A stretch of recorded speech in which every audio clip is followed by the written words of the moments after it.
Welcome to the Slop Farm. Enjoy the video. You start by confirming the essentials.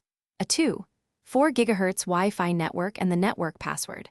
Once done, download the Kasa app and sign in or create an account so settings sync. Now plug the Kasa Smart Wi-Fi Plug Mini into a live outlet and watch the LED.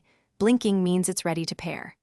If it doesn't blink, press and hold the button for 5 to 10 seconds to factory reset and enter pairing mode, making sure your phone is on the same Wi-Fi.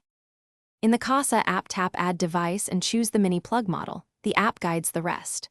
When prompted, enter your 4 GHz Wi-Fi password. Do this carefully because a wrong password prevents pairing. Keep your phone within a few feet of the plug while it connects. Intermittent signal causes failure. Once the app confirms connection, name the plug descriptively, assign it to a room for organization, and optionally create a quick schedule. This makes voice control and automation intuitive and reliable. Finish by testing the plug.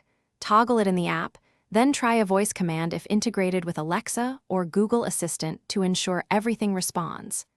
Make sure to check device settings for firmware updates and apply them to keep stability and security.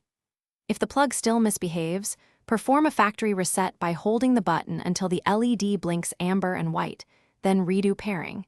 This clears stale configs. One key troubleshooting tip: confirm your router's guest network.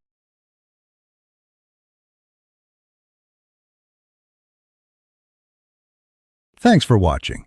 Consider subscribing if we helped you today.